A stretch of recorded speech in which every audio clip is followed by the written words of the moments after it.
Now we are going to start very interesting standards on auditing. So out of 118 marks or say 120 marks around, they are going to contribute for 45 marks, 45 to 50 marks. We just covered the portion which is going to contribute for about 16 marks. Now we are going to cover portion which is going to contribute around 45 to 50 marks, guys. The first thing which we are going to see is core audit process. So we did in-depth research, and we developed a flow in which audit is done as per standards on auditing. So we developed steps, flows in which audit is done as per standards on auditing, as per essays.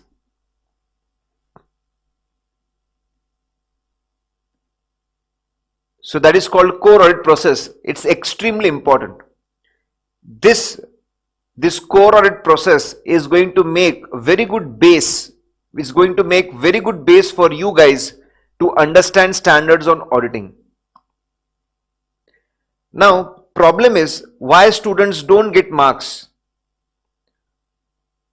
Why students don't get marks in questions of standards on auditing? Unfortunately, problem is unfortunately your practical experience. Those who have very good practical experience, sometimes they score less marks. Sometimes they score less marks in exams in standards on auditing because they go and write whatever they have seen in their practical life. If you are going to do that, you are going to get less and less marks. You are supposed to write what is given in standards on auditing, what is expected in standards. Then only you are going to get good marks. So keep in mind, when you are writing answers, don't write from your practical experience. I am saying unfortunately. Don't write from your practical experience. Write from what you have studied in the books. You have seen in the books, what you have seen in standards on auditing. Then only you are going to get good marks. If you make this one change, there will be a very big change in your overall preparation of audit, your writing of audit and scoring in audit. Don't write from the practical exposure you have got. Write from what you have studied in the books, what you have seen in standards on auditing. Now, let's see this core audit process. So, we say that we have divided audit in different phases. First phase is initial phase. Very simple, initial phase. So what is this initial phase?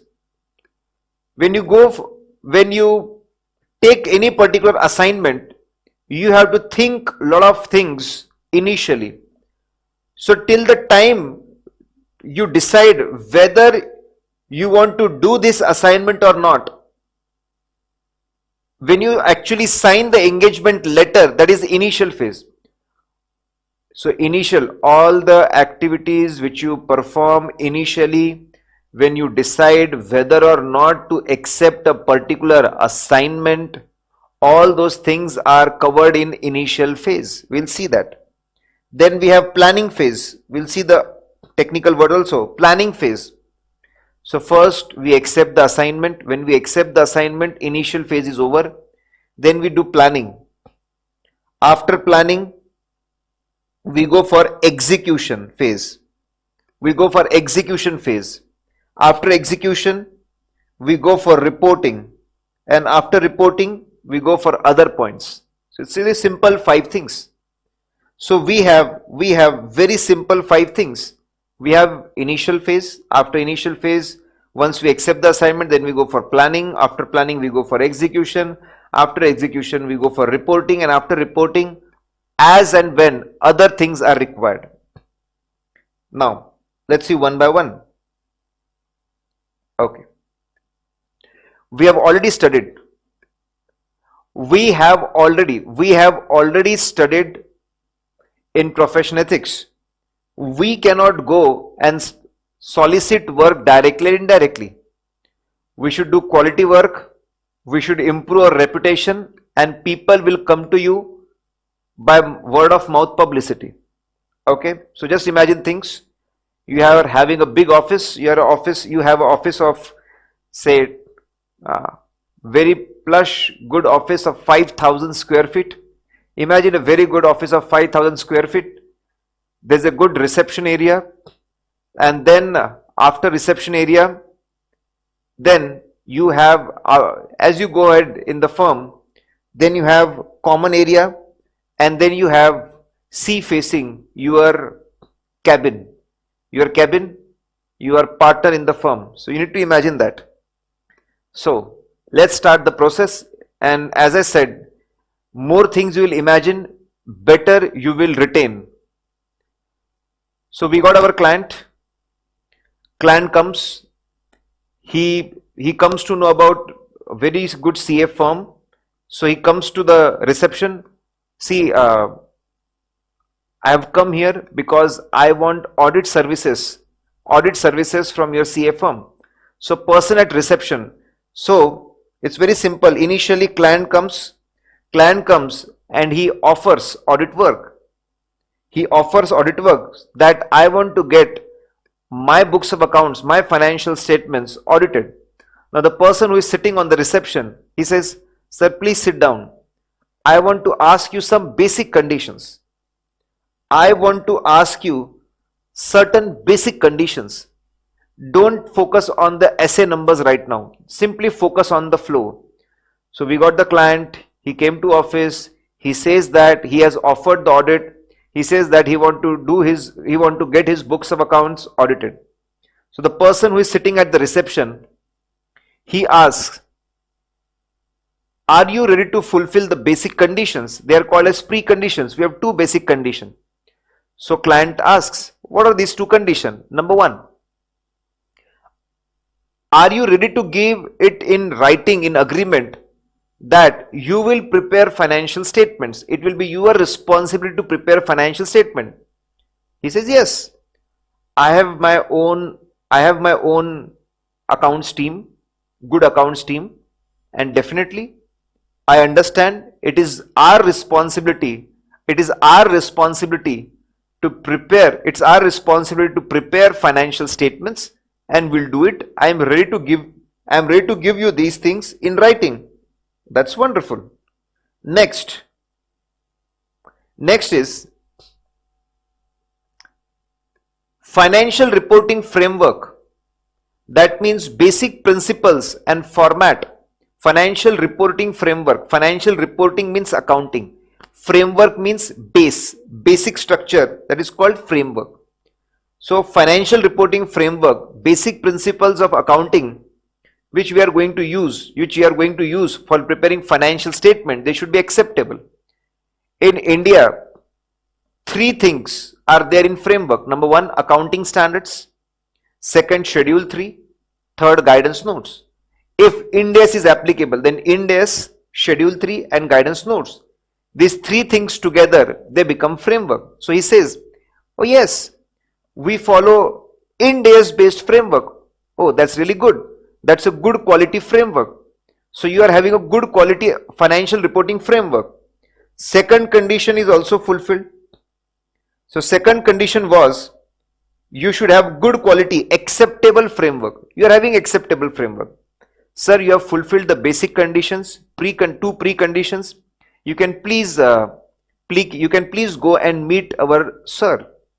So as he was going, sir, one more question. Will you put any limitation on scope prior to acceptance? Are you going to put any limitations? That means any restrictions on scope of the work. Scope of the work means a range of activities. Activities which you perform in audited scope of the work. Sir, one simple question. As you are going ahead and going to talk to our sir, are you going to put limitation on scope, limitation on scope, restriction on the audit right now at discussion phase prior to acceptance? Are you going to put restrictions as you go ahead and talk to our boss? No, no, no, no. I don't intend to put any restrictions right now. Any restrictions. Okay, that's good, sir. Please go. So he came to us. We said basic conditions are fulfilled. Then he was leaving. We asked him. Very simple thing. Are you going to put any limitations on scope, restriction on scope? Are you going to restrict us? No, no, I'm not going to restrict you.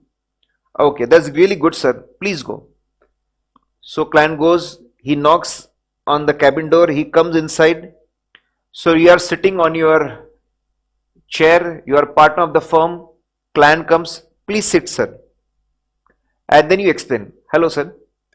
I came to know that you are interested to get your books of accounts audited by us. That's fine, sir. That's really good. So we explain him, sir, audit is a collaborative activity. It's a collaborative activity. Client and auditors, they have to both work together. You need to continuously supply us information and we need to continuously check it. So we together perform the audit. This combination is required, sir. So before I accept the assignment, I need to perform certain preliminary engagement activities. Before I accept this particular assignment, I need to perform preliminary engagement activity. He says, I'm absolutely fine. I understand you are professionals. You are professionals and you have your own way of working. And please, you can go and perform your professional PEA, professional engagement activities. Thanks, sir. So, sir, as I explained, it's a collaborative activity. We have to carefully think whether to accept this assignment or not. If it is first assignment, we have to think whether to accept this assignment or not. And if you are doing this assignment, if this is continuing assignment, then we need to think whether to continue this or not. So we need to carefully think whether to accept it or not and whether to continue or not.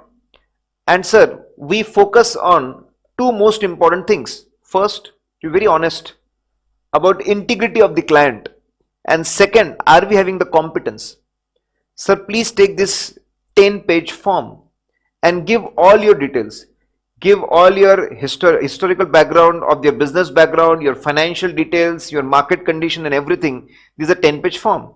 We'll carefully read this form. I and my team will do Google search. We'll talk to the people in the market and we'll try to evaluate, correct, about the important things. So don't feel bad about that. This is a standard procedure. So we have to think about the integrity of the client. Is he an honest person? Integrity of the client is extremely important. Majority of the information during the audit we are going to get from the client. If he is not person of the integrity, he is not honest person, we won't be able to perform our audit properly. So sir, we are going to evaluate integrity of the client. Second, we are going to think, are we having the competence, knowledge and skills to do audit in this particular field? Are we having adequate knowledge to do audit of an insurance company, to do audit of a bank, to do audit of a chemical industry and so on? We are going to think about these two things. If it is positive, then next we are going to think whether any steps or any arrangement is required to protect to ensure that assignment is done ethically with independence. Like if we have your relatives in our firm, we will have to keep those relatives away from this particular assignment.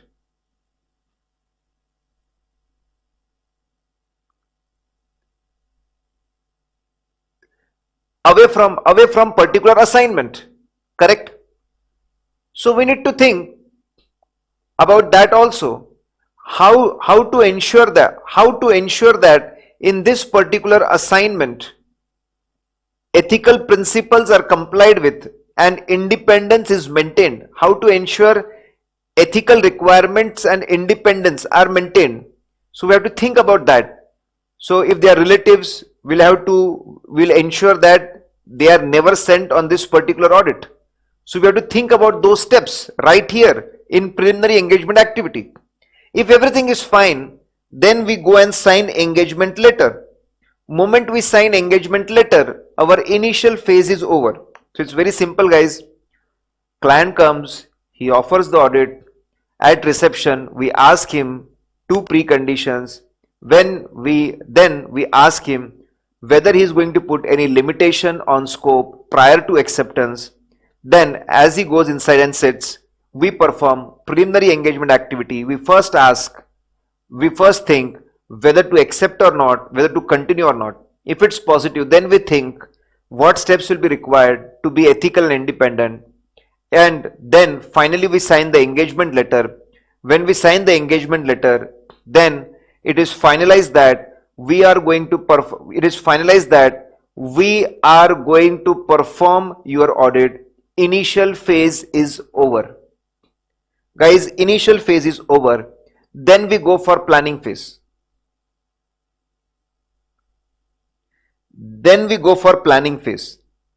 Now, what is this planning phase? Very simple.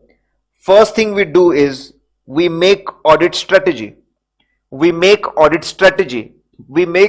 audit strategy. We go for audit plan. What do you mean by audit strategy? Broad guidelines on how audit will be conducted.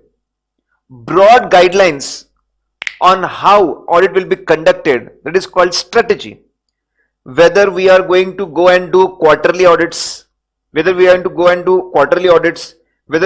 to do monthly audits, whether half yearly audits will be done.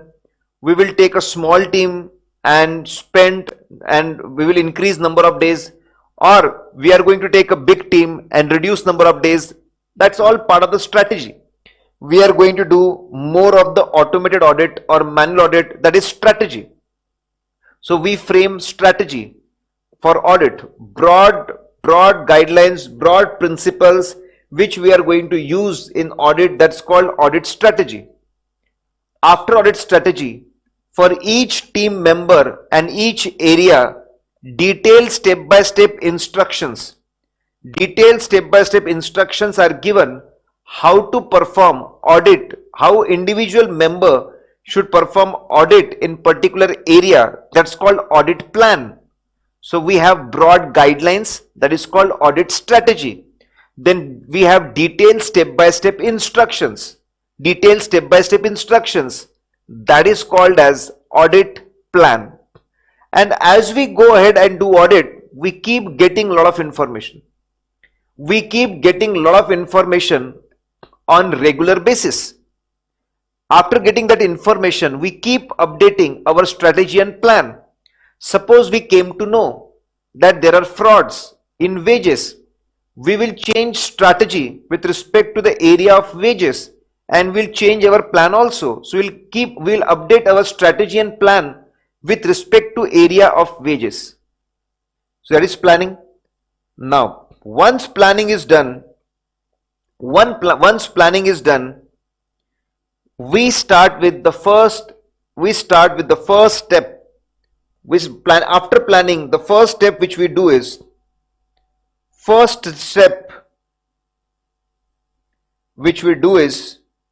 risk assessment procedure.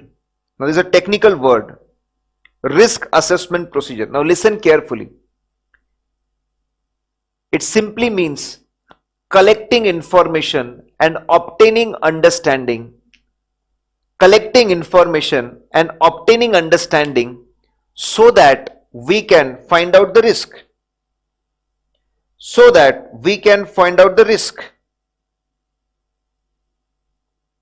As per standards on auditing, we do risk-based audit. As per standard on auditing, we go for risk-based audit. That means we are going to do very smart work. we are going to spend our efforts. We are going to spend our efforts on the areas which are risky, where there are chances that things may go wrong. We are going to spend more time on those in those particular areas. By doing this, we will become efficient and effective. In fact, standards on auditing are framed so that auditor can become efficient and effective, so that he can do more work in less time and less resources. More work in less time and less resources. That's why that's why that's why these standards are made. So the first thing we are supposed to do is, correct, we need to find out the areas where things can go wrong. So for that we perform risk assessment procedure. We want to find out risky areas, so for that we perform risk assessment procedure which is performed so that with the help of this procedure we can assess risk. And risk assessment procedure simply means, next time you listen to this word, it simply means collecting information and obtaining understanding. Collecting information and obtaining understanding. For example, let's take a parallel example. Suppose we plan to go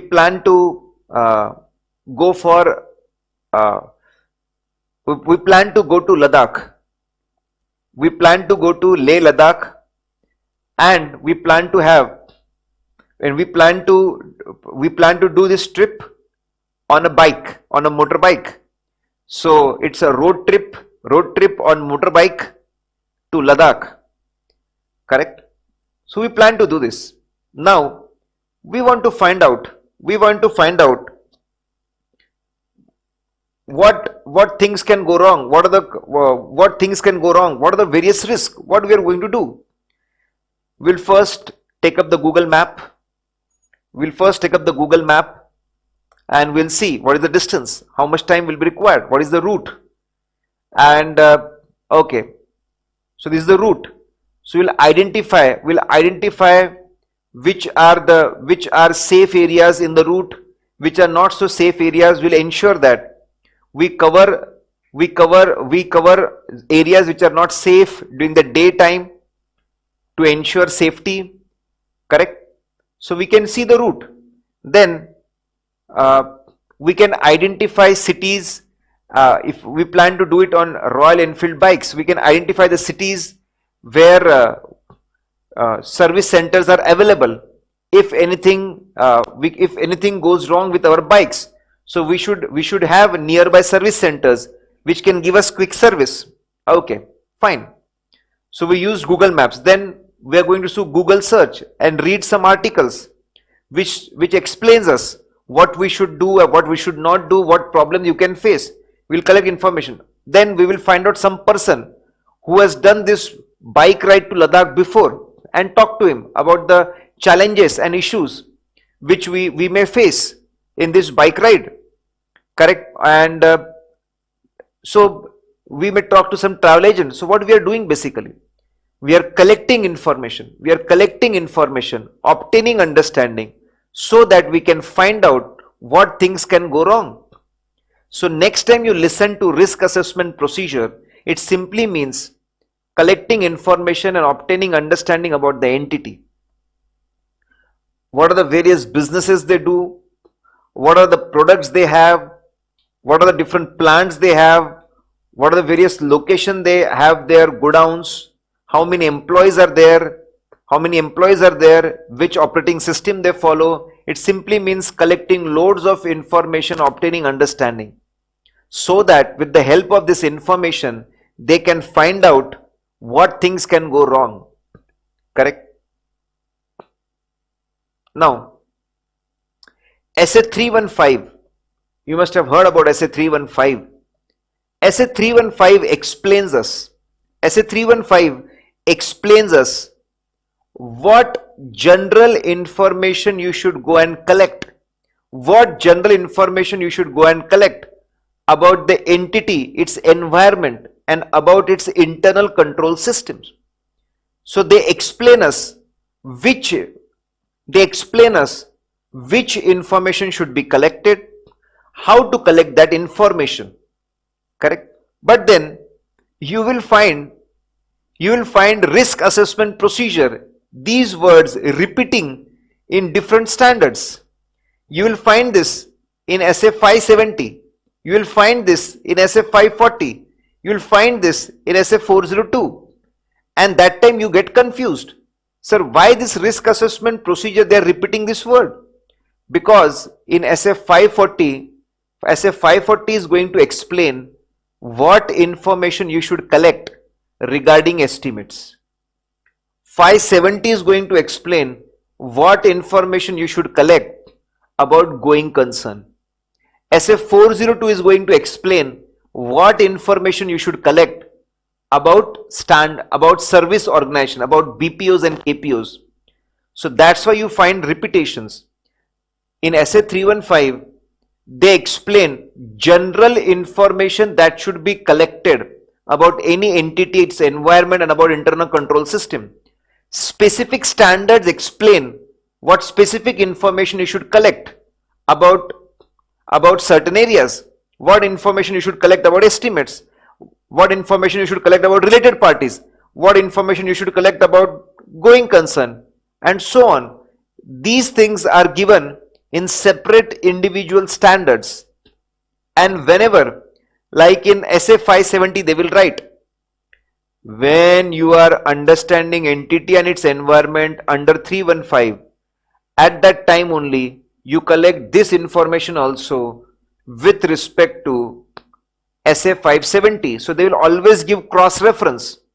I hope you understand, I hope you understood that to collect general information we have 315, and to collect area wise information we have specific standards, and then cross referencing is given in specific standards, correct? Now step number 2,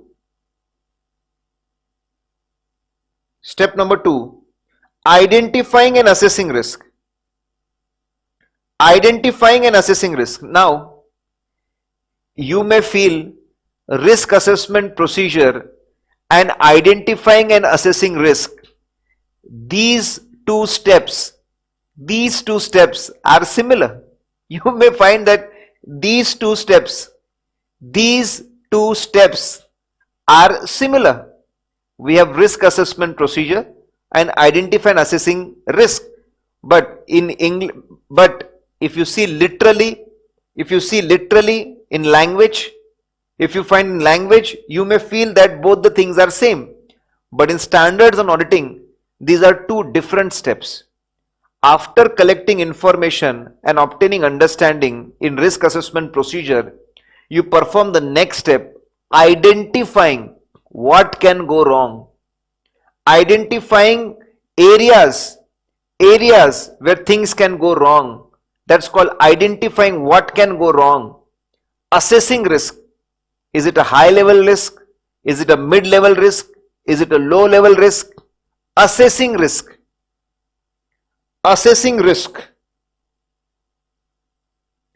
Identifying what can go wrong. Then assessing risk. Is it a high level, low level risk? What is the magnitude of the risk? And then very interesting, nature of the risk.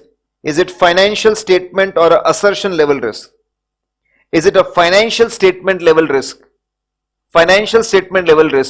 Or is it a assertion, or is it a assertion level risk?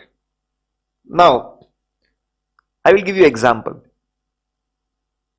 So we collected information about the entity and its environment. We collected a lot of information. We came to know, very important thing, we came to know that industry is going through recession. Industry is going to go through recession recession has just started in this particular industry. You came to know about this. There's a downfall and recession has just started. This is the information you got. Now, you start thinking, what can go wrong because of this? You did some research. And you came to know last time when recession came, a lot of debtors, they defaulted. They didn't pay. So you identified a lot of defaults can occur in debtors. You identified risk in debtor. Yes, that things can go wrong in debtors. Provision for doubtful debt can become inadequate. That's the risk. That's the problem. Correct? Lot of debtors can default. They may not pay money, and a lot of bad debts can happen. So there's a risk in debtors. You identified the area, risk in debtors, and inventory may become obsolete. So again, identified the area, that inventory is that area where things can go wrong.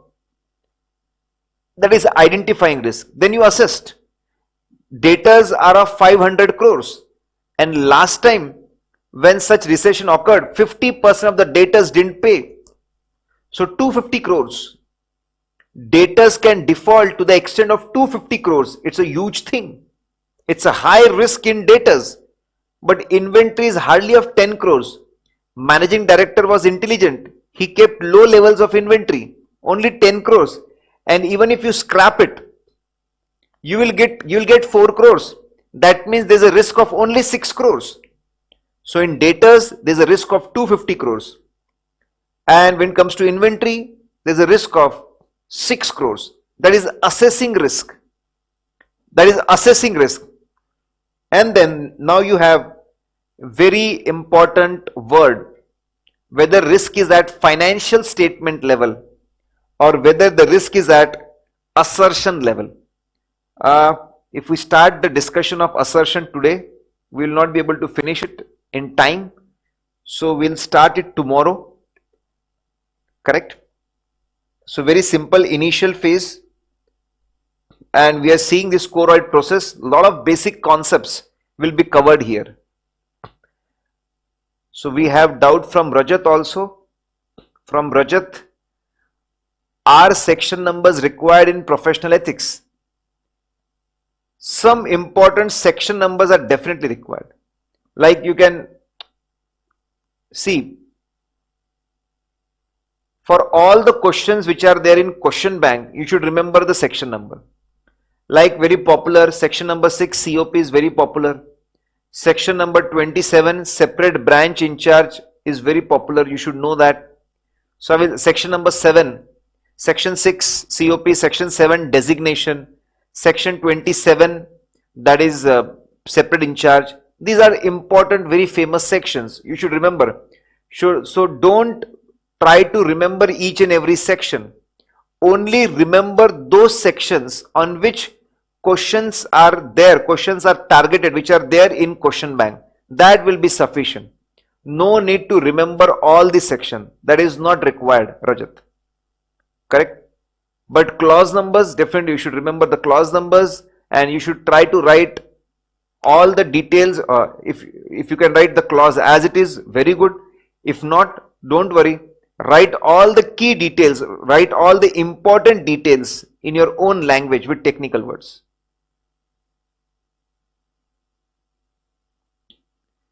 Tina says the flow of choroid process is awesome. It's for practical life too. Yes, it's very good for studies. In practical life also you can keep that in mind. It will be useful. But you cannot apply it as it is. There are some differences. In practical life generally, people are very desperate to get clients. But in choroid process, we are giving a lot of focus on that. You should carefully accept your assignment. But in practical life, it is opposite. CA firms and their partners are very desperate to get new and new clients. So yes, you can apply this core audit process in practical life, and but then be careful. Be careful. Correct. You need to keep practical aspects also while implementing it. First, we saw the initial phase.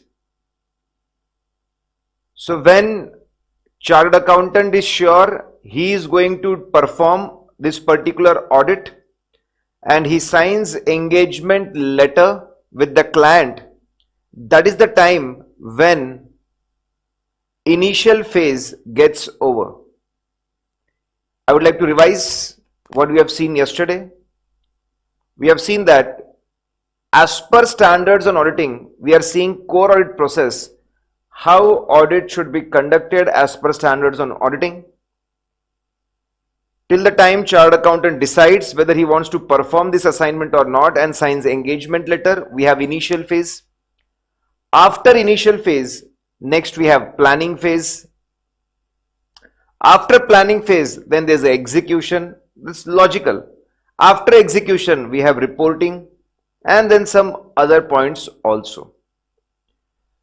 So we have to imagine the whole process. Client comes and offers audit at our office. On reception, he is asked two questions. Are you ready to fulfill two preconditions, basic conditions? He says yes. Then one more thing, we ask him, will he put limitations, restrictions on scope, on work of auditor? He says no. Okay, fine, you can go. When he comes and sits in front of chartered accountant, in front of us, we tell him that we are going to perform very simple preliminary engagement activity.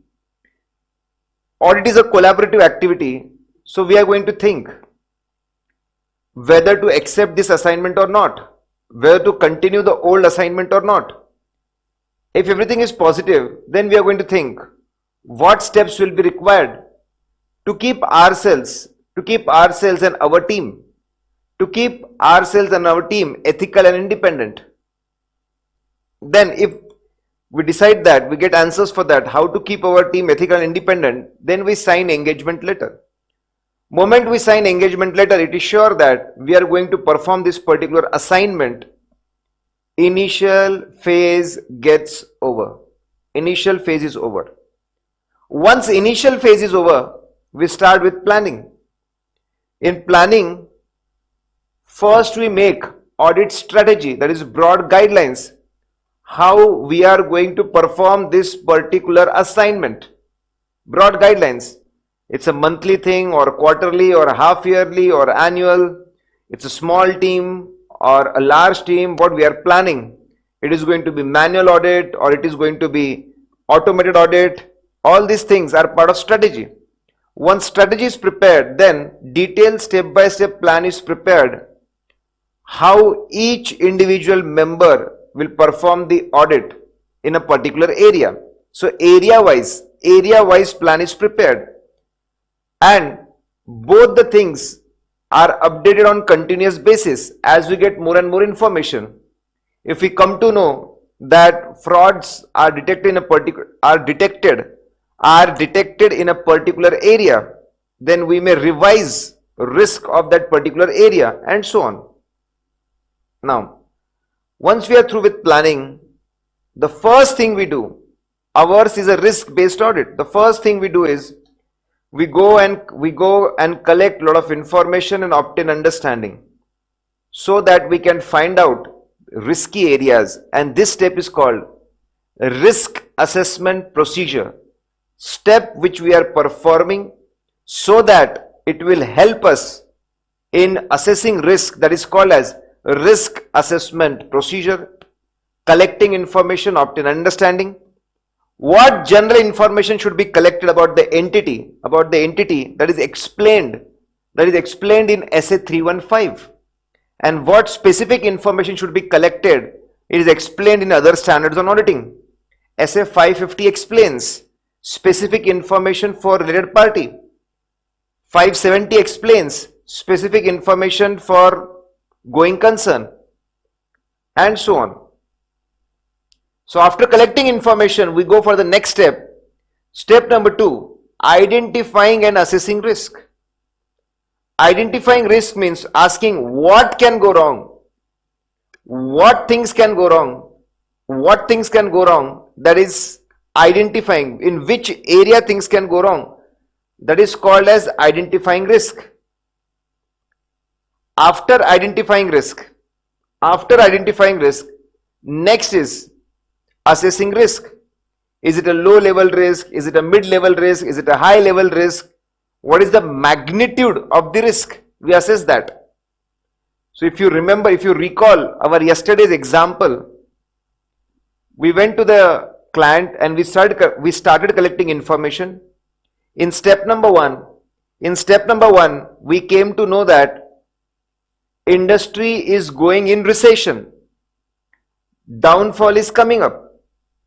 So in step number 2, we started thinking which things will go wrong. There will be a lot of losses in debtors.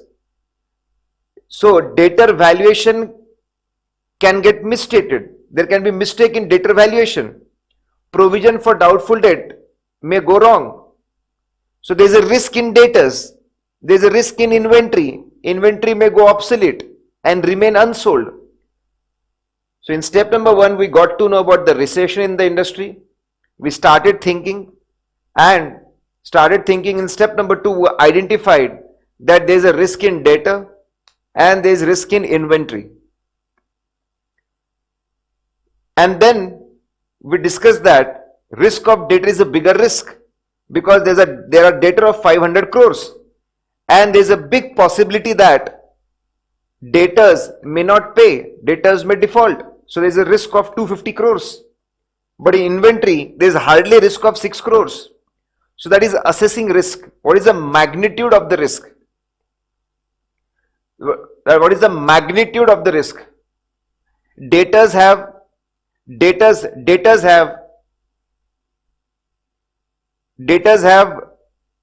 big magnitude. Debtors have big magnitude of risk as compared to inventory. Now we go to very important thing. We also have to assess nature of the risk. So we have to assess the risk. What is the magnitude of the risk? What is the size of the risk? What is the level of the risk? And then nature of the risk. And that's very important. Whether risk is at assertion level or whether risk is at financial statement level. Whether it's a financial statement level or assertion level. Now let's discuss this very important word. Assertion. Any one of you would like to explain more about assertion? What do you mean by assertion? Anyone? About the assertion? What do you mean by assertion? Let's see. So you're going to see this word being repeated again and again. Now what do you mean by assertion? Let's see. You can keep giving your answers. I will see. What do you think about assertions?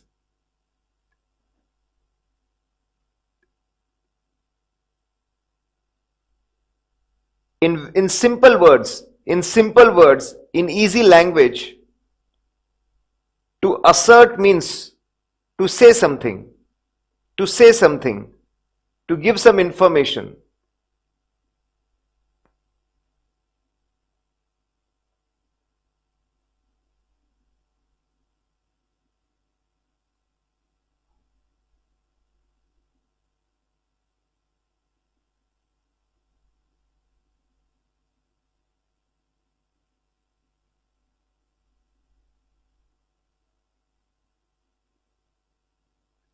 Assert means to say, to express.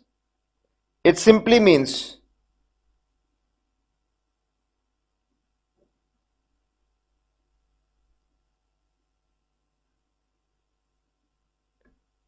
to give information. It simply means to give information. So what do you mean by assertion?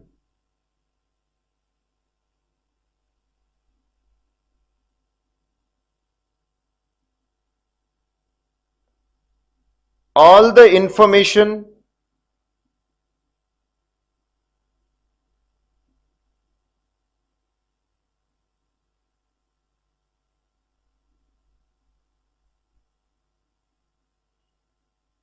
all the information which is given in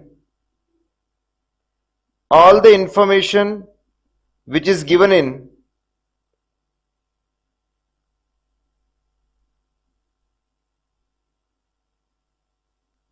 all the information which is given in financial statements is called assertion. Because this information is given by management, it is called as management assertion.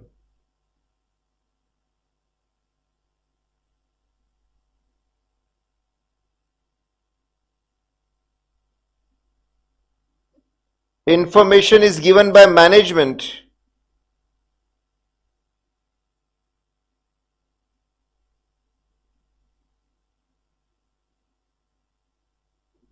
hence it is called management assertions.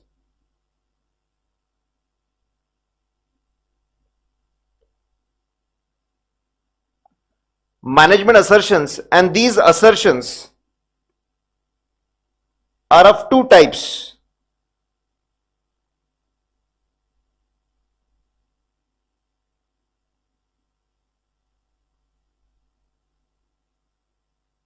One is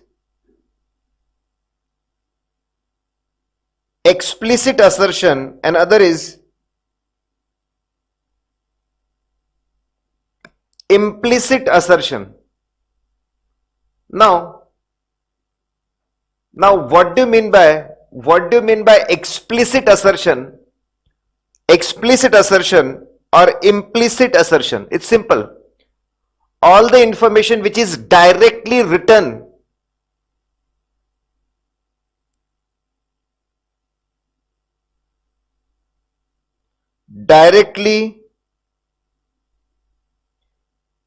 clearly written in financial statement, that is explicit assertion. Like they say, company follows written down method of depreciation. They have written it clearly, expressly. They have directly, clearly written this point. This is called explicit assertion. Guys, it's very simple. All the information which is given in financial statements, that is called as explicit assertion. Something which is clearly written, directly written, that is called explicit. All the information which is given in financial statement, that is called assertion. Which is directly written, clearly written, that is called explicit assertion. Now, information which is not written,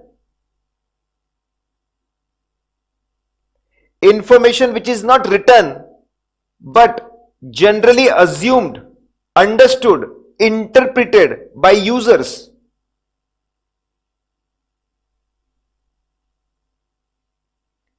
generally assumed,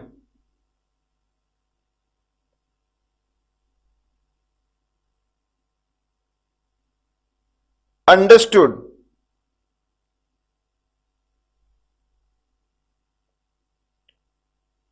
assumed, understood, interpreted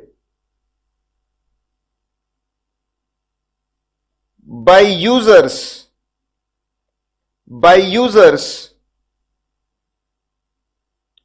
of financial statement, that is called as implicit assertion. Let's see what are. Now something which is written doesn't need much explanation.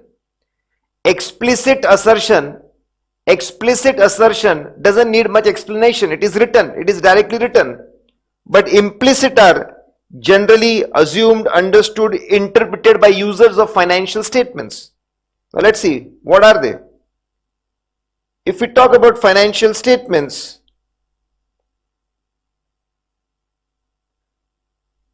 generally financial statements have three types of data.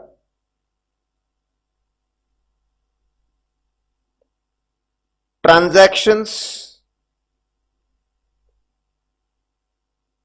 balances,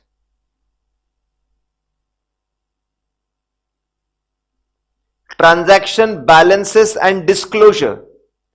Transaction simply means incomes, expenses, cash, inflow or outflow. Transactions. Balances nothing means assets, liabilities. Disclosure nothing means notes to, simply means notes to accounts. So we have three type of data in financial statements. Three type of data in financial statement, guys. Now let me give you example. Let's start with balances.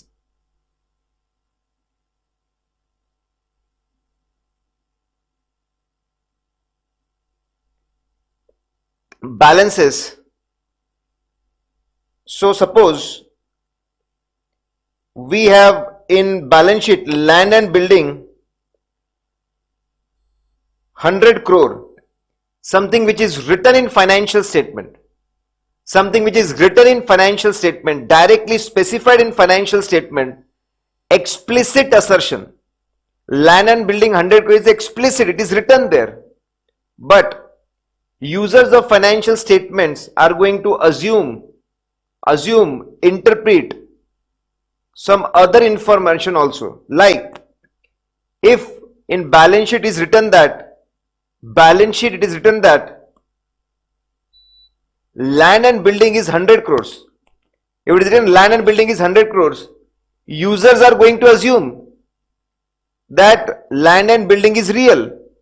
Such thing exists in practical life. They are going to assume existence. They are going to assume existence of land and building. Existence of land and building, guys. They are going to assume, so land and building exists. Further,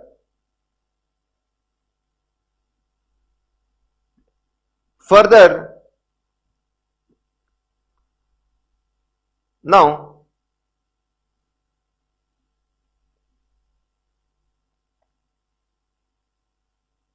land and, so it is written land building, so people are going to assume, they are going to interpret that in practical life such land and buildings are there, they exist. They are going to assume existence of land and building, that you can see such land and buildings, whatever they have written in the balance sheet. Then they are going to assume, they are going to interpret that nothing is left. Each and every flat is included, each and every piece of land, plots are included, nothing is left out. People are going to assume completeness.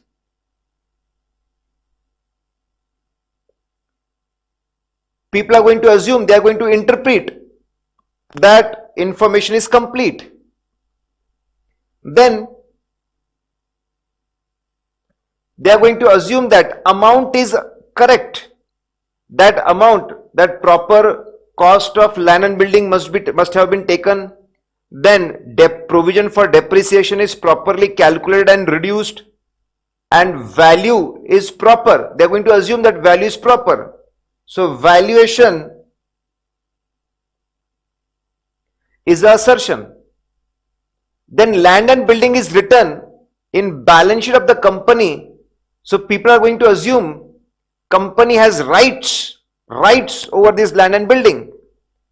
If there is a loan, company is going to assume there is a real obligation on the company. So people are going to assume rights and obligation. SA 315 says, generally users of financial statement assume these things with respect to assets and liabilities, and balances. When they see an asset or liability, they assume it is real, it exists, there is existence. They assume nothing is left out, they assume completeness, they assume amount is appropriate valuation, they assume rights and obligation. So they assume these four things. These are the assertion, guys. Now you must be thinking, what is the use of this assertion? Why it is so important? Why it is repeated so many times in audit? I will explain you that also. Before that, let's see one more example regarding transactions. Suppose in P&L, we have sales 1000 crore. People are going to assume these are real sales. They have really happened. They are going to assume occurrence, that these sales have really occurred. They are going to assume occurrence. So for reality of the information, earlier we had existence. Now here we have occurrence. People are going to assume nothing is left out, each and every transaction is covered, completeness.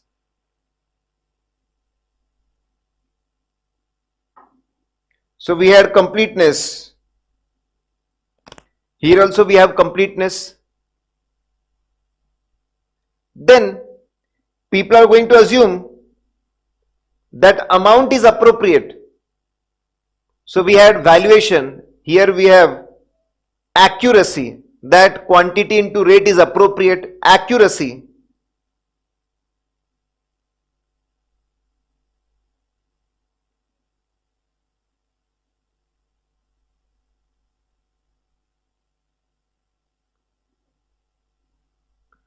Then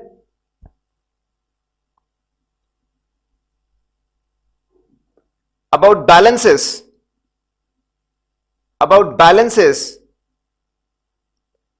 rights and obligation. There's a special point. Why I'm calling it special point? Because it is unique for assets and liability. Here also we are going to have two special points. One is regarding classification.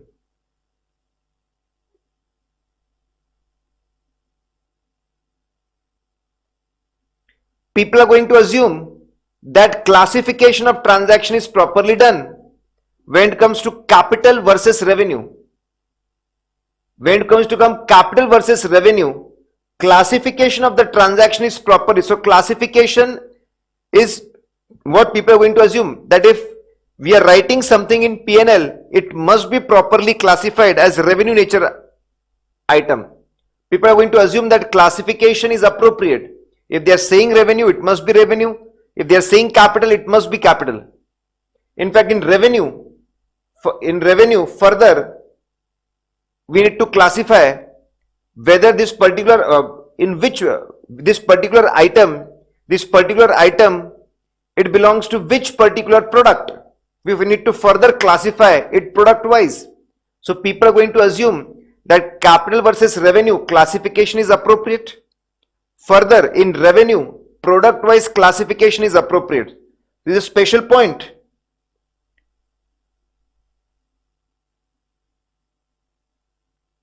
There's one more special point.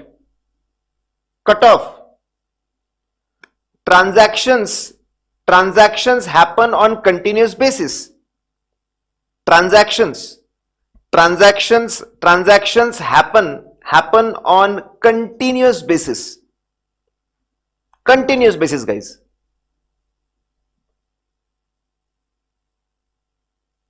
Now we have in accounts periodicity concept, that we close our books of accounts on year end 31st of March. and we see performance till 31st of March. Now the last transaction which occurs on 31st of March, that's called cutoff. So people will assume that if we are writing sales 1000 crore, these sales are till 31st of March. None of the sales of the current year has gone to next year, and none of the sale of next year has come in current year. So people are going to assume cutoff. Cutoff means transaction of current year has not gone to next year, and transactions of next year has not gone to come to current year.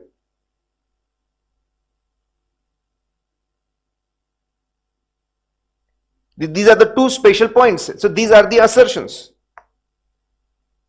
In both the places, for reality we have existence, completeness, existence, occurrence. Nothing is left out, completeness, completeness, amount is correct, valuation, accuracy. And we have special point with respect to assets and liabilities, we have rights and obligations. And here with respect to transaction we have classification and cutoff. Now the question is why they did this, why they developed this concept of assertion. Because this is going to make our audit process efficient and effective, and we will be able to detect misstatements easily with the help of this concept. How, sir? Listen guys.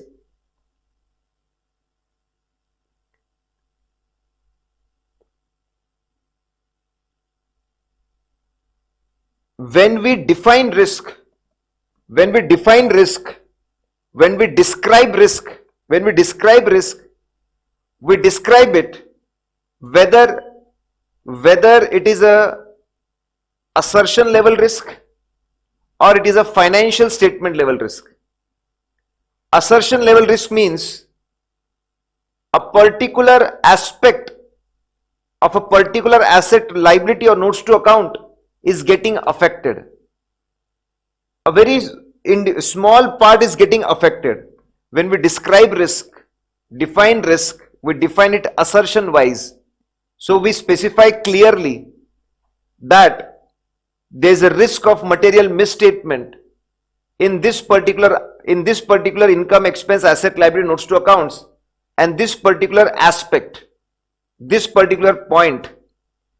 So we minutely describe the risk. Like when we said that there is a risk in debtor valuation, we know that debtors are real, they exist. Debtors are real, debtors are complete, we have right to recover. That's not the problem. Problem is with valuation. We may not be able to recover all the money because of recessionary conditions in the economy. So we have risk at valuation level. Even in case of inventory, we have risk at valuation level. Because of the help of the concept of assertion, we can define risk minutely, properly, exactly in which point we are facing the risk. Then we can perform audit procedures for that particular specific risk. We can get audit evidence for that particular risk. We can interpret whether there is misstatement or not. After seeing the evidence, we can find out whether we have misstatement, whether we have mistake, problem with that particular assertion. And we can make conclusion assertion wise. This makes our process very efficient, effective. Why, sir, efficient, effective? Why is that? Because we are not wasting our time on other assertions where there is no risk. We are directly focusing on the point on which there is a risk, there is a problem.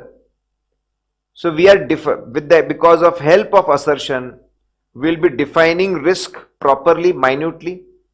We can go and perform audit procedure on that particular assertion. We can get evidence on that assertion. We can draw conclusion about the assertions. Correct? And then we can make overall conclusion about the financial statements. This is going to make our whole process very efficient, effective. So because of the help of the concept of assertion, it is comparatively easy to detect and report material misstatements. Correct, guys? I hope you got it. Now the opposite is financial statement level risk. Sir, what is that? Suppose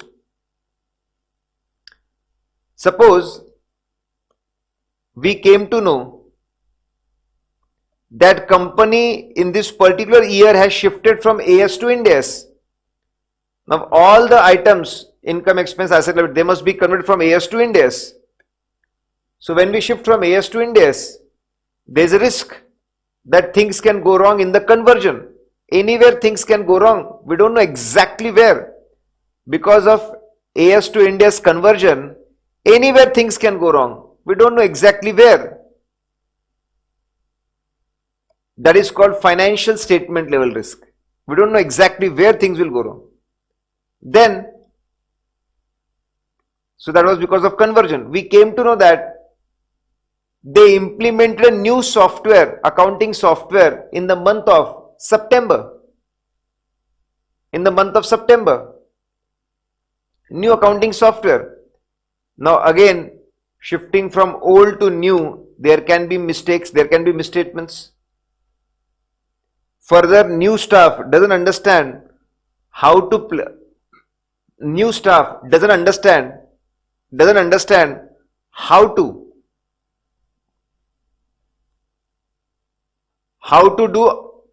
post accounting entry in the new software. So again, there can be mistake anywhere.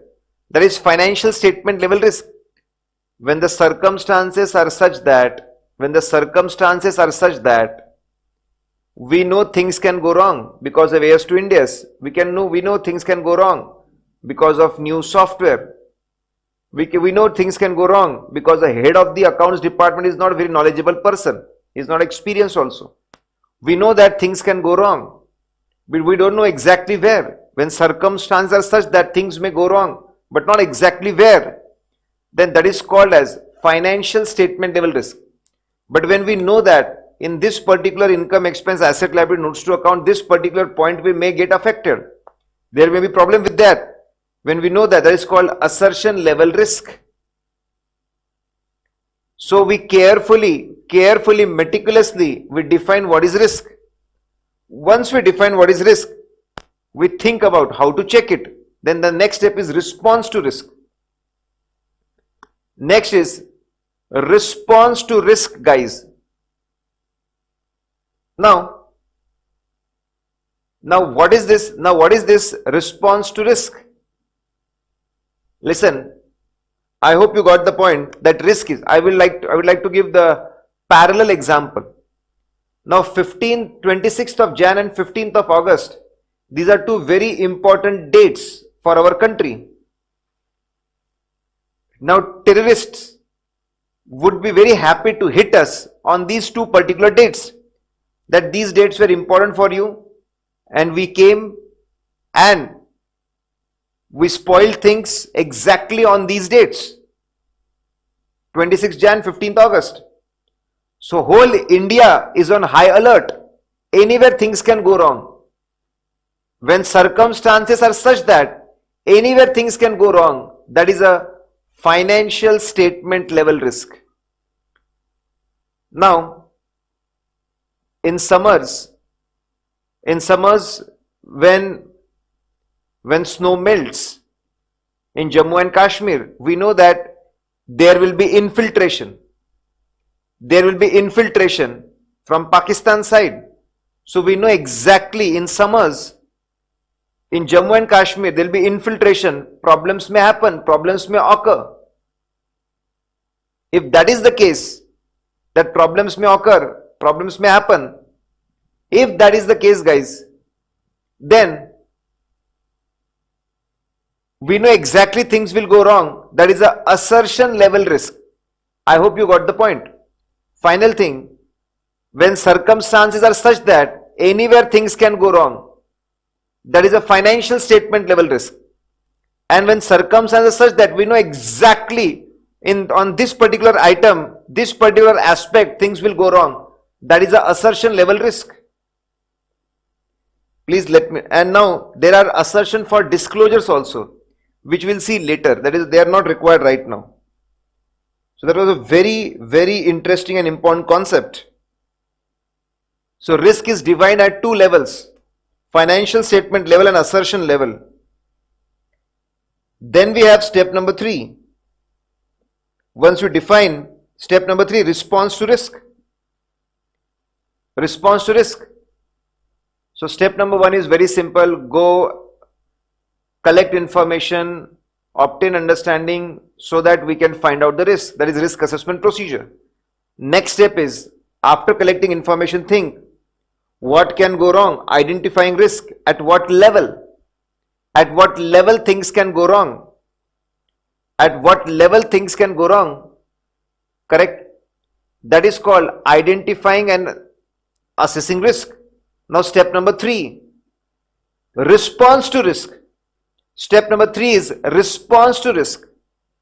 What we'll do? So we have risk at financial statement. Now we don't know exactly where things will go wrong. There's a risk at financial statement level. We don't know exactly where things will go wrong. Conversion from AS to Ind AS has happened. We don't know exactly where things will go wrong. New software is implemented in the month of September. We don't know exactly where things will go wrong. Our accounts head is not that knowledgeable. We don't know exactly where things will go wrong. Management is losing integrity. We don't know exactly where things will go wrong. So we have many factors which can contribute to risk at financial statement level. What are we supposed to do? We are supposed to go for overall response. If there is a financial statement level risk, we go for overall response. What do you mean by overall response? It's very simple. We don't know exactly things will go wrong. So we strengthen our audit team. We make our audit team stronger. First, we can increase number of team members. We can increase number of senior team members. We can increase team members. We can increase number of senior team members. If there is a risk at financial statement level, then we may ask our team to be alert all the time, to increase level of professional skepticism, high level of alertness. We can instruct our team to have high level of alertness to check whether anything can go wrong. Then we can ask our team to perform surprise checks. Now these are overall responses. Overall response means making team strong. Making our team strong. That is called as overall response. That is called as, guys, overall response. And it's very simple, straightforward. As I said,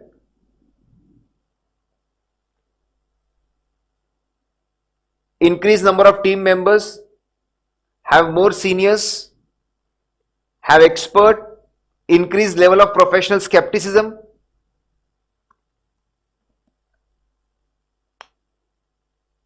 If you do all these things, correct? If you're going to make your team as such strong, then that's called overall response. That is how you'll have to deal with financial statement level risk. See guys, financial statement level risk means we don't know exactly where things will go wrong. So we overall strengthen our team, that's it. And we strengthen our team and ask them to work properly throughout the audit. As such, they do better audit for all the areas. That is called overall response. And now when we know specifically where things can go wrong, we perform further audit procedures. Guys, you perform further, this is a technical word. If there is an assertion level risk, we go for further audit procedure. If there is a financial statement level risk, we don't know exactly where things will go wrong. Correct? There's an overall response. Make overall your team very strong. That will be sufficient. That will be good enough. If there's an assertion level risk, perform further audit procedures.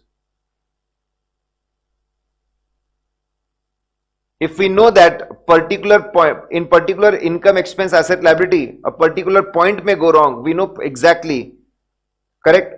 We perform further audit procedures. So what do we do? So we divided risk in two parts. One is financial statement level and one is assertion level. If it is something financial statement level, just make your team strong. That will be sufficient. That will be sufficient. That's the only solution we guys have for overall response. For overall response, make your team strong. That's it. If you know exactly in this particular point, this particular assertion may get affected, then what? Further audit procedures. So for financial statement level, overall response is there, team strengthening is there. For assertion level, we go for further audit procedures. Guys, we go for further audit procedures. Now, for assertion level risk, we go for further audit procedure, and further audit procedure is a technical word. Now let's see. In further audit procedures, whenever we go to particular area for checking, in further audit procedures, we go for test of controls. Test of controls. Test of control, guys. So you can say step number 4. Test of controls. Okay. Now let me explain what is test of controls. Generally students are not able to understand what is test of controls. So it's very simple, straightforward.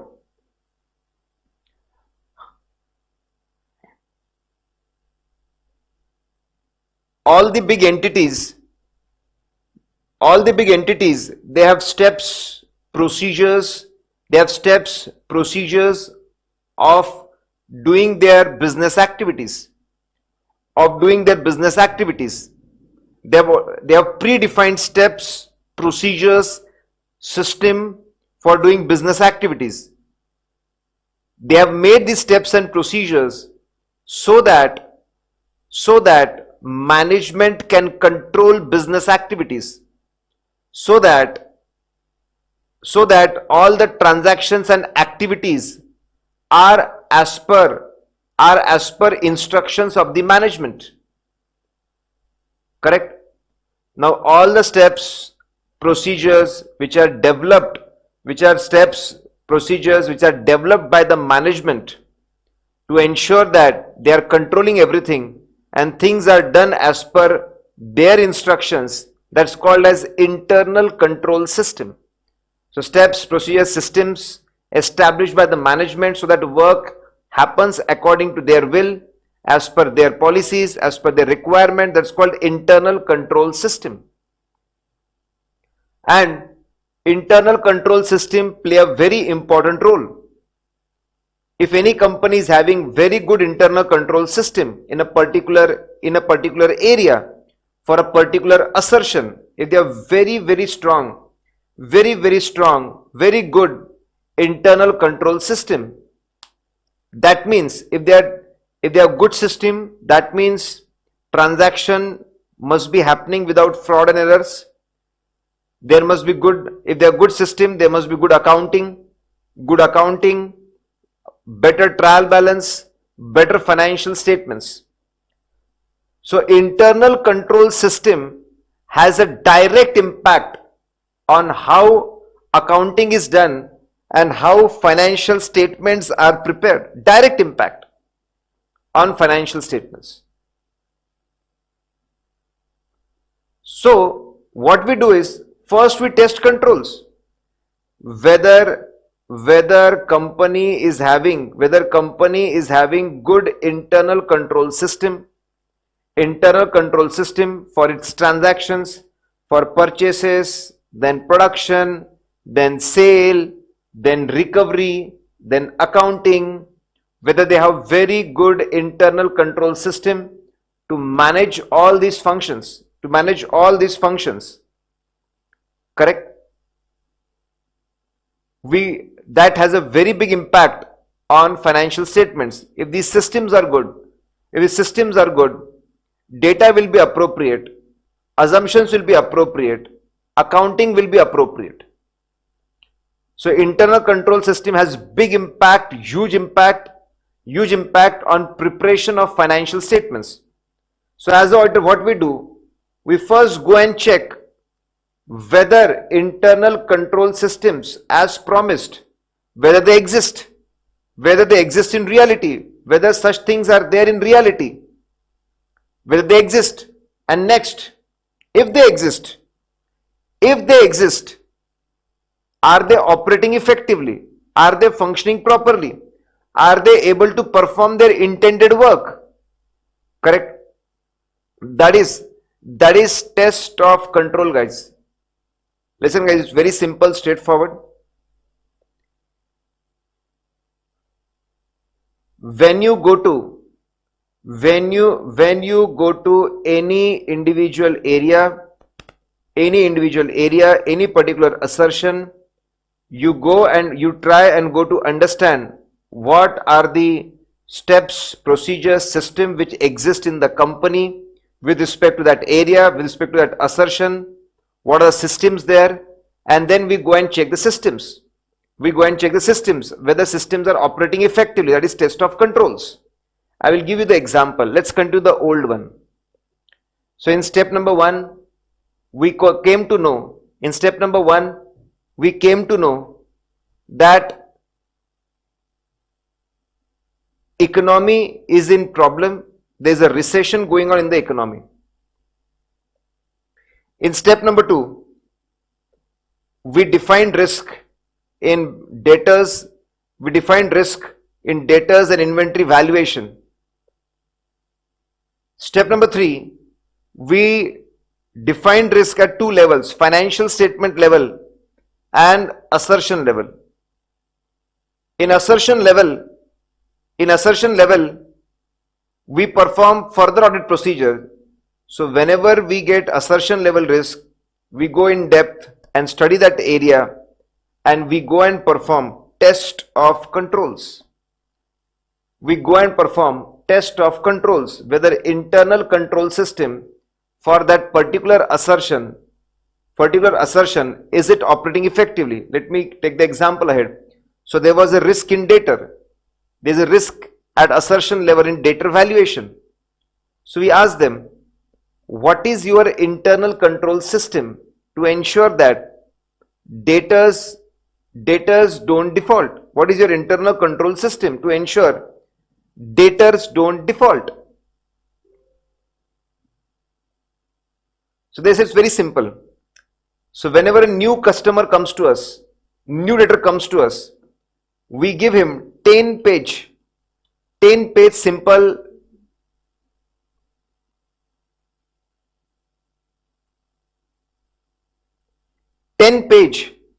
simple form, a very simple 10-page form. We give it to them and we take all the information from debtors. Basically, so we are asking client, please explain. What is your internal control system to ensure that valuation is protected, debtors don't default, you don't lose money to your debtors. So they are explaining, whenever a new customer comes and we want to give a credit, we want to go for credit sale, we collect its historical information in 10 pages. Great. Then we send it to credit rating agency. They does the credit rating. What should be the rating of that particular customer? Then that rating is sent to CFO. CFO analyzes the financial data, rating given, and even the other details, and CFO decides CFO decides what should be the credit limit, maximum outstanding limit for that particular customer. And that limit is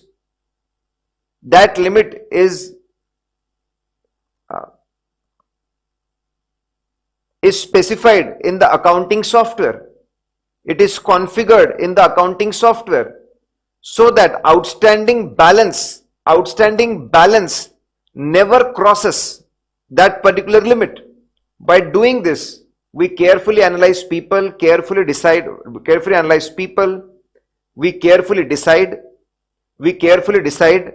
how much credit should be given, and then we do continuous follow-up. Every 15 days, a reminder will be sent to them when the amount is due. So we said, oh, that's really great.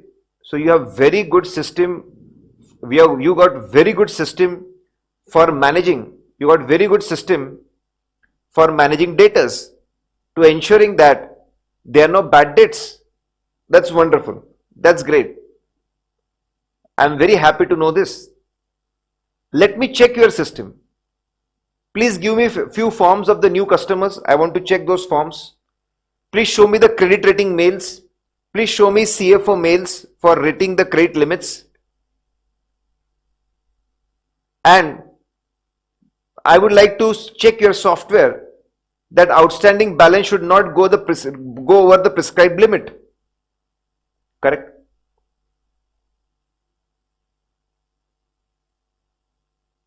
Now, when we do all these things, that is called test of control. Listen guys now carefully. At the time of performing audit procedure, when our focus is continuously on whether systems are working appropriately,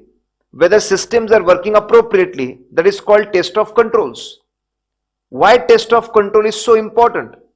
If controls are operating effectively, if systems are working effectively, correct, then there is a very high probability that accounting will be appropriate, financial statements will be appropriate. If systems are not working properly, then there is a high probability that a lot of misstatements will be there in that particular area. So, results of test of control are going to guide us in which area we should increase our efforts, in which area we should decrease our efforts, and so on. So test of control is extremely important. Test of control is our driving factor. In execution, in further audit procedure, test of control is our driving factor. If system is good, we feel very less chances that things will go wrong. We perform less of substantive procedures. If system is bad, we perform more of substantive procedures. Correct? So test of control is having direct impact on substantive procedure. Guys, I'm explaining it. I know that I may be repeating it, but these are basics. These are basics and they're extremely important. And if you're clear with the basics, then you will be able to understand a lot of things easily and properly. So when we see assertion level risk, we go and ask people, assertion level risk, we go and ask them, is there any internal control system to protect this assertion, to ensure that there are no frauds and errors? When client explains us, this is a system of data, we go and check it, that is test of control. When our intention is to check, whether system is working properly, effectively, then that is called as test of controls. And test of control is extremely important because it explains in which areas we have to put less effort and which areas we have to put more efforts. But now guys, tell me, we are performing test of controls, we are checking internal control systems, whether 10-page form was properly written, historical information, whether credit rating was properly done, whether CFO has given proper instructions,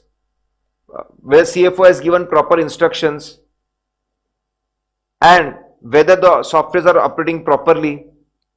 So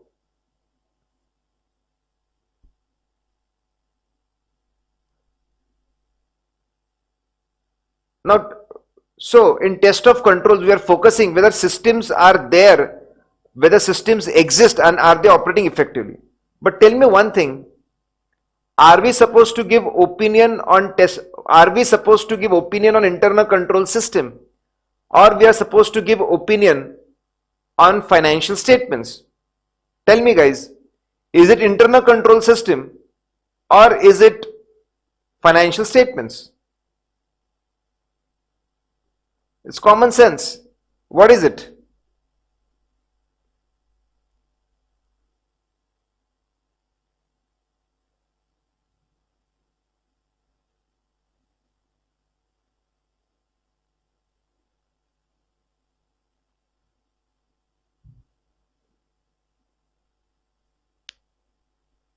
Of course, we have to give opinion on financial statements and not internal control system. It is job of internal auditor. It is job of internal auditor to go and test each and every control and to give suggestions. Bhaskar is saying both. Bhaskar is saying it has to give open financial statement. Bhaskar, I am not talking from the point of view of Companies Act right now. I am not talking from the point of view of Companies Act. I am talking from the point of view of standards on auditing. As per standards on auditing, we are supposed to give opinion only on financial statements. It's only on financial statements. So what I want to say, test of control is good thing. Checking system is good thing. It is going to guide us where to put more efforts, where to put less efforts. But test of control, that's really good. But test of control is not sufficient to form opinion on financial statements. So test of control simply directs us where to do less checking, and where to do more checking. But that is not sufficient. As we have to give opinion on financial statement,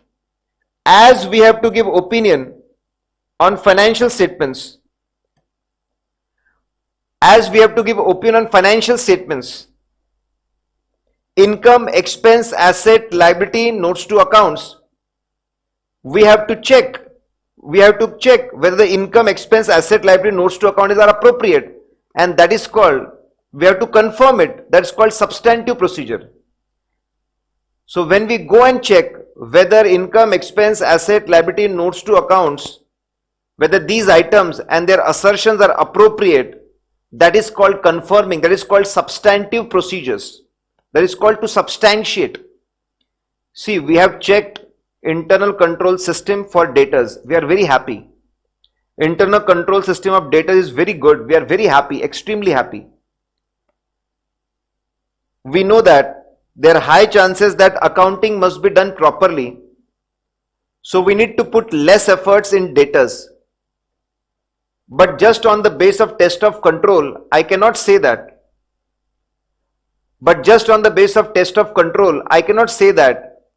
Datas of 500 crores in balance sheet, are appropriate. They give true and fair view. That is not possible. So after performing test of control, we have to go for actual checking of income, expense, assets and liability. we'll have to confirm it. We'll have to go for external confirmation of datas. We'll have to match datas with the ledger balance. We'll have to go for subsequent recovery. We'll have to see whether debtors are recovered in the month of April, May and June. If they are recovered, that means debtors were appropriate. After performing test of control, it is mandatory. It is mandatory to go and substantiate income, expense, asset, liabilities and disclosures in notes to account. That is mandatory. And that is called to substantiate, to confirm, that is substantive procedures. So when our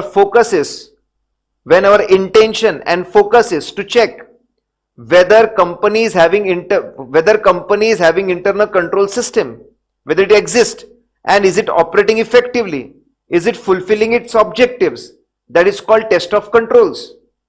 Checking system of debtors, that is called test of controls. But then that is not sufficient. We'll have to go and check debtor balance in balance sheet. Debtor balance in balance sheet, whether that 500 crore is appropriate. That is called to confirm. That is called substantive procedures. So we can say that test of controls are must. They are very important. We come to know where to do more checking, where to do less checking. Test of controls make us efficient and effective. But the test of control alone is not sufficient. We have to go and check income, expense, assets and liabilities in financial statement. That is called to substantiate. That's called substantive procedures. So this combination is really good. This combination of first test of control and then substantive procedure, it makes us efficient and effective. In less time, we can do more checking. But I am saying test of control alone is not sufficient. After test of control, we have to go and check income, expense, asset, liabilities. That is called substantive procedures. I hope you got the point. I hope you got the point. Correct? I hope you got the difference between test of controls and substantive procedures. Please let me know if you got any doubts. Yes, Bhaskar, I know as per Companies Act, we give opinion on financial statements and in annexure, we give opinion on adequacy of internal controls. But then that is as per Companies Act. As per standards on auditing, auditor, it's responsibility of auditor to give opinion only on financial statements, where they give true and fair view, are they reliable, and so on.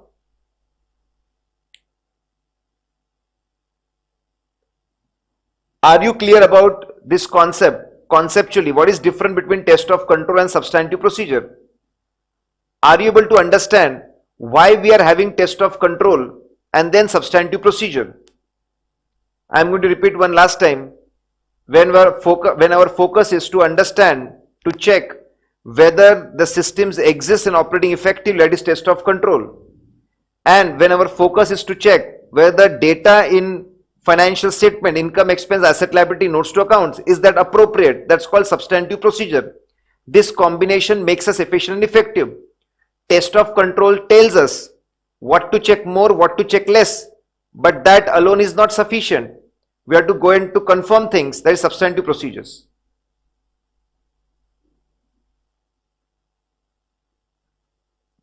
Bhaskar will discuss that issue also. We'll issue as per standards on auditing, we are supposed to give opinion only and only on financial statements. Now, law has expanded our objective to include system also. As per Companies Act, we have to give opinion on small part of the system. We'll study it in Companies Act, in company audit. Now, there are two ways to confirm, there are two ways to substantiate, to confirm data in balance sheet, P&L, notes to accounts. Number one, to sit in, number one is very simple, to sit in air conditioned chamber, collect lot of data on laptop, compute ratios, percentages, make graphs, compare these ratios, percentages, graphs, analyze them and interpret whether data is appropriate or not. That is called substantive analytical procedure. That is called substantive analytical procedure. So when you sit in an air-conditioned chamber, you collect a lot of data, compute ratios, percentage, graphs, compare it with the actual data, and then conclude whether financial data is appropriate or not. That is called as analytical. That is called as analytical procedure. So when with the help of lot of data, we perform a lot of calculations and computations, we do comparisons and we make conclusions whether data is appropriate or not. That is called substantiating through analytical procedures.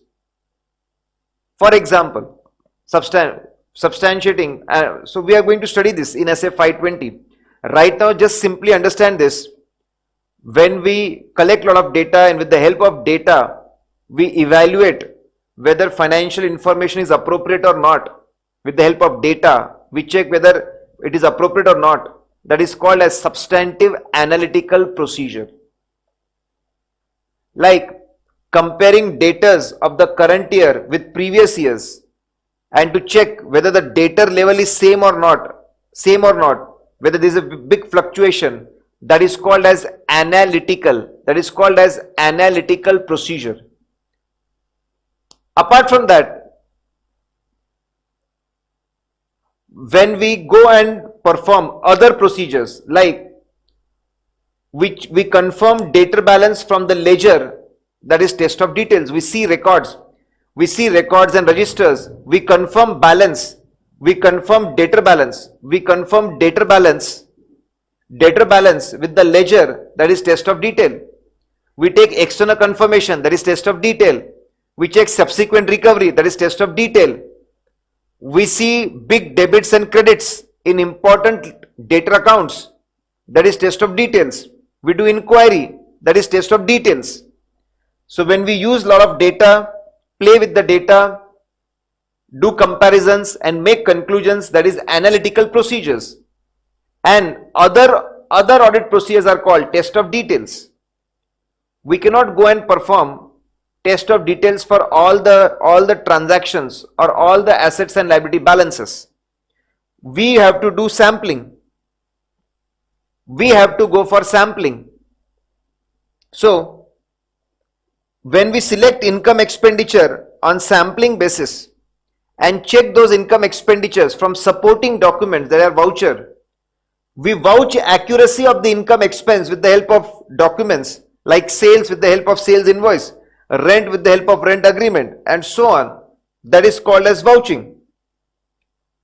When we select assets and liability and check them whether they are appropriate, that is called as verification. So there are two ways. Let's freeze, guys. So when we get risk at assertion level, we perform further audit procedures. We go and check what kind of internal control system company is having, management is having, whether it exists, is operating effectively. We go and perform test of control. That is really good, makes us efficient and effective, tells us where to work more, where to work less, but that alone is not sufficient. We have to further go and check actual income, expense, asset, liabilities in financial statement. That's called substantive procedures. There are two ways of substantiating. Use a lot of data, compute ratios, percentage, make comparisons and draw conclusions whether data is appropriate or not. That is called substantive analytical procedures. Second thing is then all other procedures, checking records, inspection, inquiry, reperformance, recalculation, all of them, they come in test of details. We cannot go and perform test of details for all the transaction. We go for sampling. When we do it for income expenditure, it is called vouching. When we do it for assets and liability, that's called verification.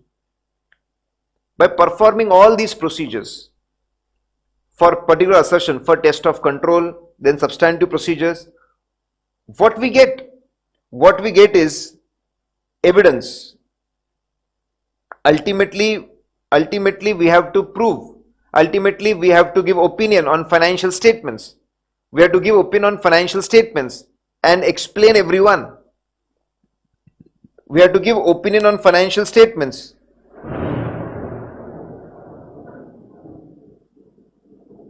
So we have to go and make opinion on financial statements. When we have to make opinion conclusion, we need supporting evidence. Only with the help of evidence we'll be able to explain whether the information is true and fair, whether it is correct or not.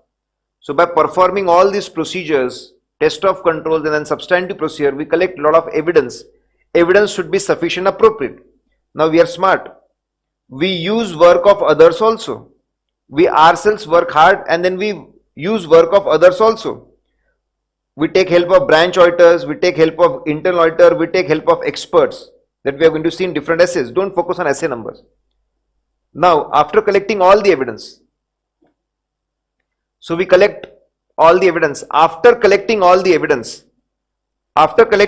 evidence, last thing which we take is written representation. Written representation. Guys, there are a lot of things which management tells us orally during the course of audit. We cannot have expert for everything.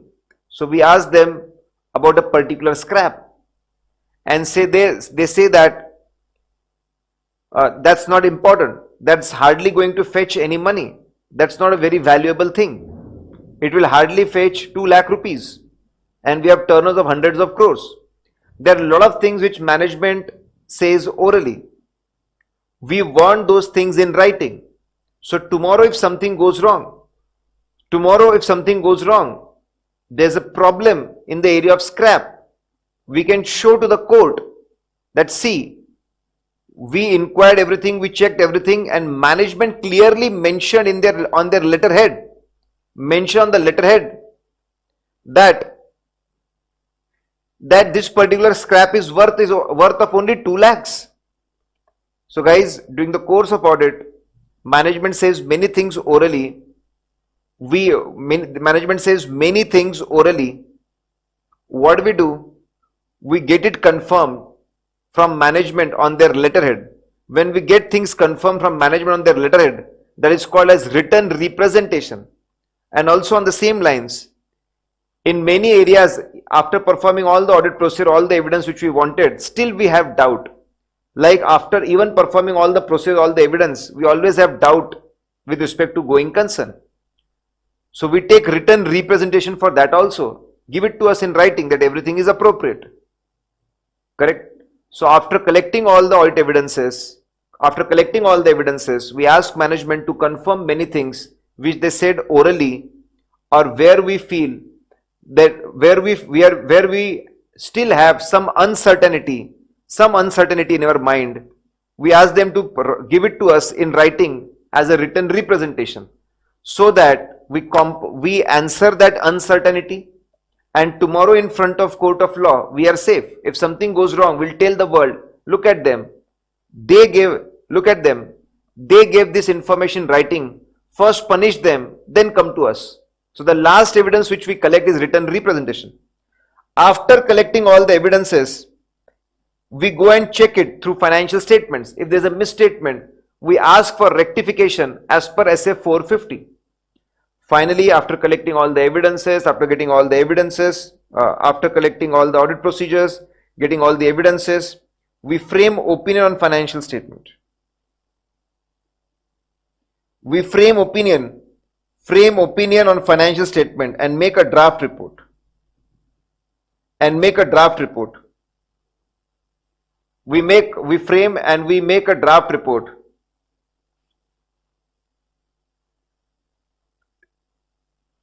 Now we just make a draft report. After doing all the hard work, getting all the evidence, getting all the misstatements, getting them rectified, we make draft report. We call a non-team member to come and check our work. देखो हिंदी में बोलता हूं मैं, correct, थोड़ा हिंदी। खुद की गलती खुद को नहीं समझती। People don't understand their own mistake. If they can understand their own mistake, they will never do any mistake. So you need someone, you need someone, you need someone to go come and check what wrong things you have done. On the same lines, we call a non-team member. We call a non-team member and ask him to see all the crucial matters and have an overview of financial statements and audit report and tell us whether everything looks appropriate. That's called engagement quality control review. So person comes and checks things to ensure that engagement quality is maintained. Engagement quality is maintained. Engagement is done properly. That engagement quality control review, once he reviews everything is appropriate, we sign audit report or it is complete. Or it is complete. Correct? But then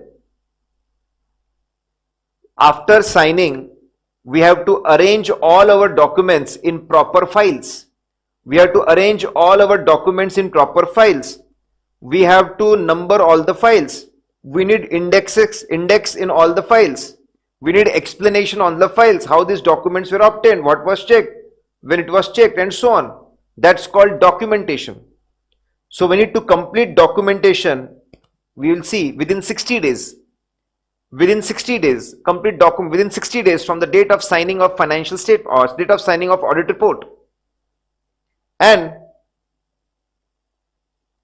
senior partners from our office or from our branch or other branches or head office, they continuously visit and check, do inspection of the complete assignment, whether quality of the work is satisfactory. They do inspection and monitoring whether quality of the work is satisfactory and how we can improve quality. So guys, this was core audit process. Quickly, first phase, initial phase, where we decide whether we have to, initial phase where we sign engagement letter and decide whether we have to perform this assignment or not. Then we go for planning. After planning, the most important, we go for step number 1, collecting information, obtaining understanding for risk, that is risk assessment procedure. Then we identify and assess risk. Risk is assessed at 2 levels, financial statement level and assertion level. If it is financial statement level, we don't know exactly where things will go wrong. So we go for overall response. We go for overall response, guys.